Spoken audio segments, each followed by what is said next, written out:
Hello, this is the last of the 4 screencasts based on Chapter 9 of the textbook. We're going to be talking about habitat degradation. We lose habitat, then things get worse because those habitats become fragmented. That's kind of like a double whammy. And then the triple whammy is that a lot of habitats are highly degraded. So even if we do have habitats left, often there are things that are degrading those habitats and making them less suitable for wildlife. So one very famous example of that is the biomagnification of DDT. So hopefully you all know about this story. So DDT was a widely used agricultural chemical, a pesticide through the middle decades of the 20th century. Some of that DDT finds its way from, as other chemicals do, finds its way from farmland into waterways.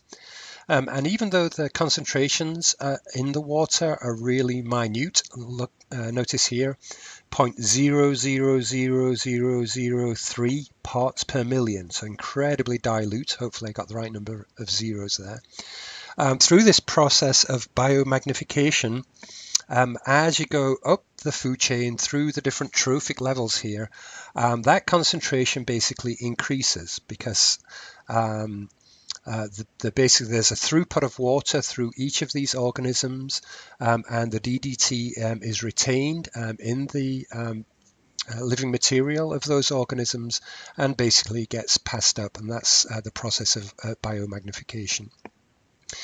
So by the time you get to the top of the food chain, so here we're talking about things like ospreys and other fish-eating birds, the concentration is still relatively small, so we're still talking about 25 parts per million, but that was sufficient to have major implications on the reproductive potential of things like bald eagles. And as a result, this was a species that was almost lost. Our national symbol was almost lost from the lower 48 by the 1960s. So that's a really great example. This is, of course, well documented in Rachel Carson's seminal book, Silent Spring, which was published in the 1960s. A hugely influential book. It really did wake the public up to the potential of basically just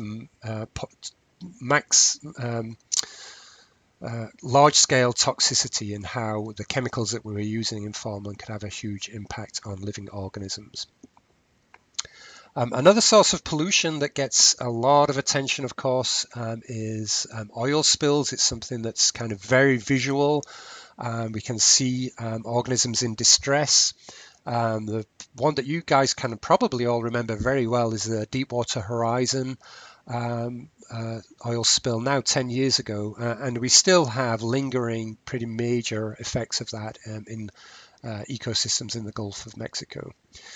So these happen all around the world. We occasionally have these major oil spills like the Deepwater Horizon.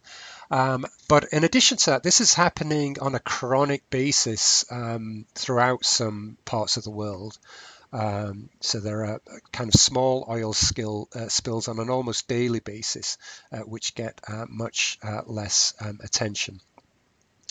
But again, this is something that does really grab the public's attention. It looks disgusting, right? It looks horrible, and people really can visually see the effects of pollution.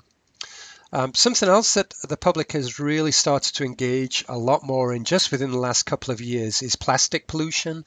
It's something we've been ignoring now for many decades. But this is something that people are now increasingly aware of.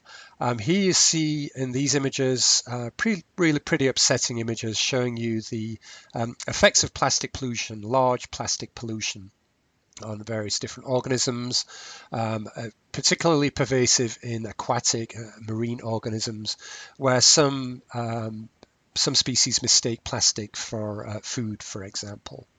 But plastic pollution is something that, again, is accelerating. Our use of plastics has grown exponentially over the last few decades, and most of it is still in the environment. This next slide shows you something that was in the New York Times last year. This is a sperm whale that was washed up in Scotland. They did an autopsy on this whale and found 220 pounds of debris inside it. So one of the major sources of plastic debris in the oceans is actually not the kind of stuff that we discard from on land, which is bad enough, but actually plastic fishing gear is a really major problem for marine mammals. So again, these are just a few examples of the ways that pollution are having a major impact on the quality of habitat. They're degrading that habitat in various different ways. The textbook also talks about acid rain. That was a very severe problem that is thankfully getting better in a lot of areas, but that was causing forest die-offs in parts of North America and Europe 10 or 15 years ago. And the last major habitat degradation that I'm going to talk about is desertification. So again, this is something that we'll come back to talk about when we talk about climate change. Climate change is affecting climates around the world in very different ways. Some parts of the world are getting wetter, some parts are getting drier. A lot of other areas kind of seem to be moving into this new cycle where they're oscillating between drought and flood. So we're basically seeing an increase in the area of deserts. So you can see here the areas in purple and red here are the areas where deserts are expanding. So the Sahara Desert is expanding northwards and southwards. The deserts in the Middle East and South Central Asia are all expanding rapidly. Deserts in the American West and Australia also rapidly expanding. And these are often at the loss of really important grassland habitats, which have shrunk enormously because we've ploughed a lot of those habitats up for agriculture.